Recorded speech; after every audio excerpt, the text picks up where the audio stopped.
प्रश्न क्रमांक पहला।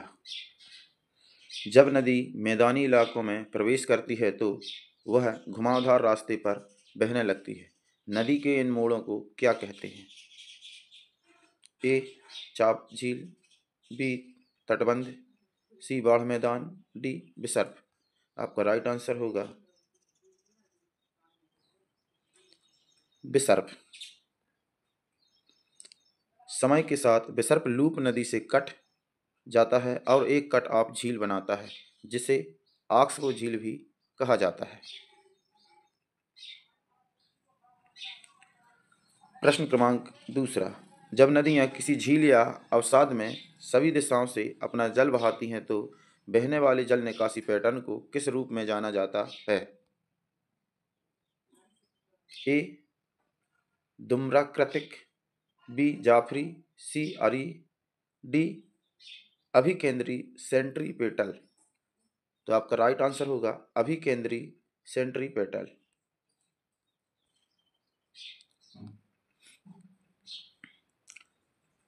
प्रश्न क्रमांक 3। मोराइन शब्द का अर्थ क्या है? ए. संचित बर्फ का पिघलना, बी. उच्च स्तरीय सहायक नदी, सी. ग्लेशियर द्वारा परिवहन और जमा की गई सामग्री, डी. ऊर्ध्वाधर पक्षों और चौड़ी मंजिल वाली घाटियां। आपका राइट आंसर होगा ग्लेशियर द्वारा परिवहन और जमा की गई सामग्री। मोराइन एक गतिशील हिमनद द्वारा छोड़ा गया पदार्थ है। यह सामग्री आमतौर पर मिट्टी और चट्टान होती है। प्रश्न क्रमांक 4। इस मामले में कौन सा राज्य पहले स्थान पर है जहां नदियां और नहरों की कुल लंबाई 31.2 हजार किलोमीटर है, जो देश में नदियों और नहरों की कुल लंबाई लगभग 17% है? ए. पंजाब, बी. पश्चिम बंगाल, सी. उत्तर प्रदेश, डी. असम। आपका राइट आंसर होगा सी. उत्तर प्रदेश।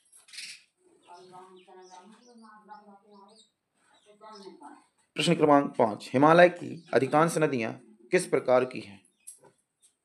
ए. विदेशज, बी. बारहमासी, सी. मौसमी, डी. घटना परक। आपका राइट आंसर है बारहमासी। बारहमासी नदियां पूरे वर्ष सभी ऋतुओं में बहती रहती हैं। प्रश्न क्रमांक 6। निम्नलिखित में से किसे भूपृष्ठीय जल नहीं माना जाता है? ए. झीलों को, बी. जल प्रपातों को, सी. नदियों को, डी. महासागरों को। आपका राइट आंसर है जल प्रभातों को, जल भ्रांतों को।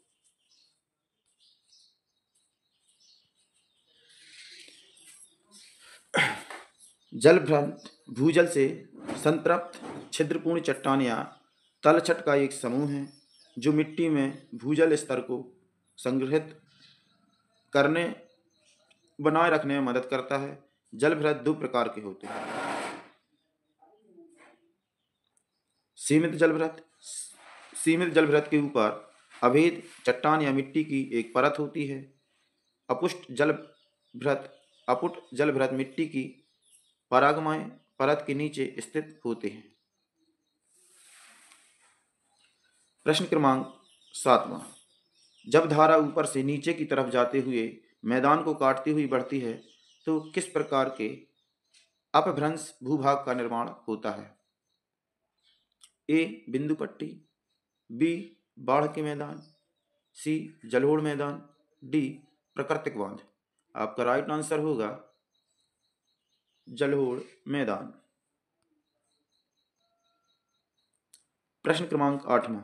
जब नदियां किसी झील या गर्त में सभी दिशाओं में से अपने जल का निर्वहन करती हैं, जैसा कि मणिपुर में लोकटक झील के मामले में होता है, ऐसी स्थिति में बनने वाले अपवाह तंत्र को क्या कहा जाता है? ए. Radial, B. अभिकेंद्री, सी. धूम्राकृतिक, डी. जलमुक्त। आपका राइट आंसर होगा अभिकेंद्री। प्रश्न क्रमांक 9, केंद्रीय शिखर या गुंबद जैसी संरचना से अलग अलग दिशाओं में धाराओं के प्रवाहित होने पर कौन सा जल निकासी पैटर्न बनता है? ए आयताकार पैटर्न, बी वृक्ष समान डेंट्रिक पैटर्न, सी सलाखे ट्रेलिस पैटर्न, डी आर्य रेडियल पैटर्न। आपका राइट आंसर होगा आर्य रेडियल पैटर्न। प्रश्न क्रमांक 10, निम्नलिखित में से कौन सा पशु सुंदरबन डेल्टा में पाया जाता है? ए एशिया चीता, बी रॉयल बंगाल टाइगर, सी ब्लैक पैंथर, डी एशियाई शेर। आपका राइट आंसर होगा रॉयल बंगाल टाइगर। प्रश्न क्रमांक 11, सुंदरबन डेल्टा किन नदियों द्वारा बनाया गया है? ए सिंधु ब्रह्मपुत्र, बी गंगा सिंधु, सी गोदावरी कृष्णा, डी गंगा ब्रह्मपुत्र। आपका राइट आंसर होगा गंगा ब्रह्मपुत्र। प्रश्न क्रमांक 12, निम्नलिखित में से कौन विश्व का सबसे बड़ा डेल्टा है? Irrawaddy delta, Rhine Meuse delta, Ganga Brahmaputra delta, D है अमेजन डेल्टा। आपका राइट आंसर होगा C Ganga Brahmaputra delta. Ganga Brahmaputra delta विश्व का सबसे बड़ा डेल्टा है। गंगा ब्रह्मपुत्र डेल्टा को गंगा डेल्टा, सुंदरबन डेल्टा या बंगाल डेल्टा भी कहा जाता है। प्रश्न क्रमांक 13, गंगा ब्रह्मपुत्र बेसिन किन अक्षांशों के बीच स्थित है? ए 10 अंश एन से 10 अंश एन अक्षांश, 30 अंश एन से 50 अंश एन अक्षांश, सी 5 एन से 10 अंश एन अक्षांश, डी 10 अंश एन से 30 अंश एन अक्षांश। आपका राइट आंसर होगा 10 अंश एन से 30 अंश एन अक्षांश।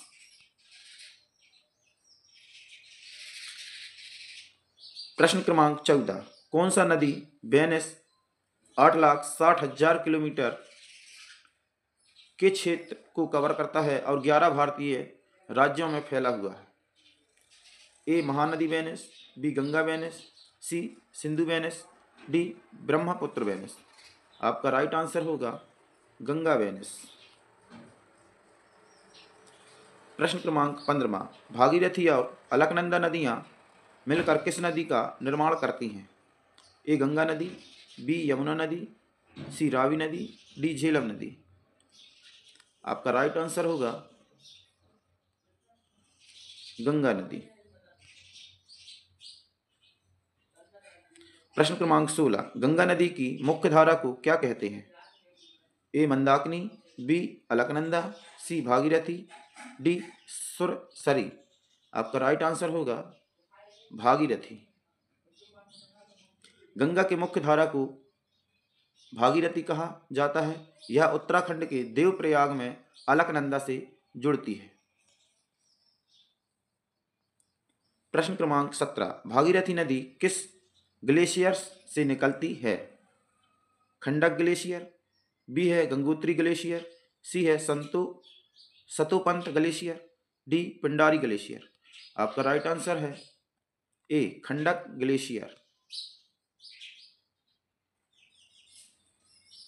प्रश्न क्रमांक 18, निम्न में से कौन सा शहर गंगा और यमुना नदी के संगम पर स्थित है?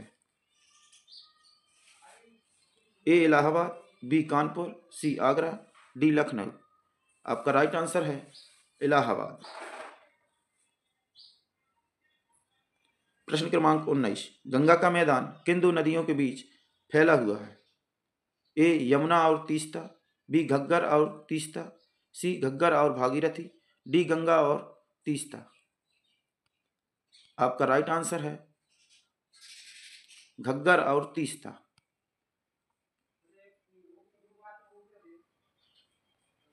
प्रश्न क्रमांक 20वां, गंगा नदी की किस उत्तरी तट की सहायक नदी काली गंडक और त्रिशूल गंगा नामक दो धाराओं से मिलकर बनी है? ए महानंदा नदी, बी कोसी नदी, सी गंडक नदी, डी घाघरा नदी। आपका राइट आंसर होगा गंडक नदी। प्रश्न क्रमांक 21, सतलुज और काली नदियों के बीच स्थित हिमालय के हिस्से को किस हिमालय के रूप में जाना जाता है? हिमाचल हिमालय, कुमाऊं हिमालय, सी पंजाब हिमालय, डी कश्मीर हिमालय। आपका राइट आंसर होगा कुमाऊं हिमालय। प्रश्न क्रमांक 22, निम्नलिखित में से कौन गंगा नदी की एक सहायक नदी है?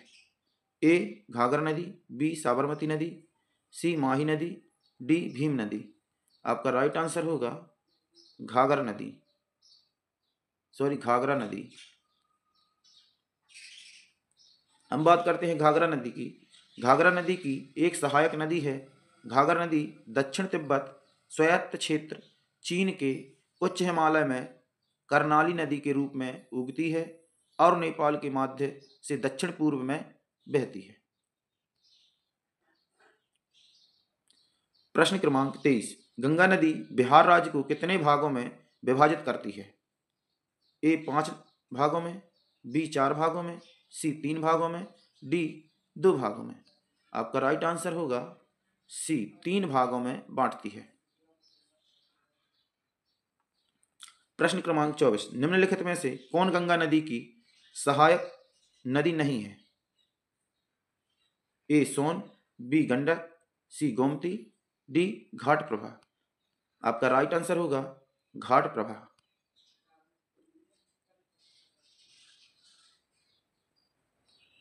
प्रश्न क्रमांक 25, निम्नलिखित में से कौन गंगा नदी की सहायक नदी नहीं है? ए सोन नदी, बी काली नदी, सी रामगंगा नदी, डी पेनगंगा। आपका राइट आंसर है पेनगंगा नदी।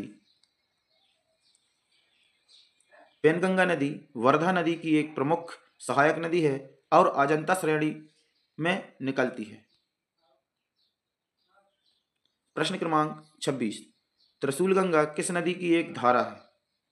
ए गोदावरी, बी घाघरा, सी ब्यास, डी गंडक। आपका राइट आंसर है गंडक नदी। बात करते हैं गंडक नदी की। गंडक नदी में 2 धाराएं शामिल हैं जिनमें काली गंडक और त्रिशूल गंगा शामिल है। गंडक नदी नेपाल हिमालय से निकलती है और बिहार के चंपारण जिले से होकर बहती है। गंडक नदी धौलागिरी और माउंट एवरेस्ट के बीच से निकलती है। गंडक नदी पटना के पास सोनपुर में गंगा में मिल जाती है। प्रश्न क्रमांक 27, भारत ने किस पड़ोसी देश के साथ 1996 में गंगा जल को साझा करने, बंटवारे और इसके प्रवाह को बढ़ाने के लिए फरक्का संधि पर हस्ताक्षर किए थे? पहला ए की बात करते तो अफगानिस्तान, बी भूटान, सी नेपाल, डी बांग्लादेश। आपका राइट आंसर होगा बांग्लादेश। प्रश्न क्रमांक 28, कौन सा ग्लेशियर गौरी गंगा नदी का स्रोत है जो काली नदी की एक महत्वपूर्ण सहायक नदी है?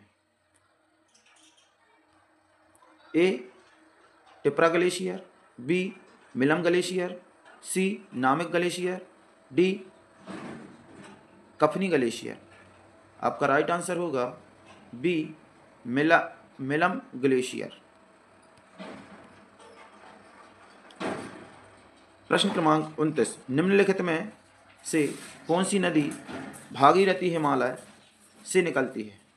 ए कोसी नदी, बी यमुना नदी, सी गंडक नदी, डी 5 नदी। आपका राइट आंसर होगा यमुना नदी। यमुना गंगा नदी की सबसे बड़ी सहायक नदी है। आज का लास्ट प्रश्न क्रमांक 30, भारत में किस स्थान पर यमुना नदी का संगम गंगा के साथ होता है?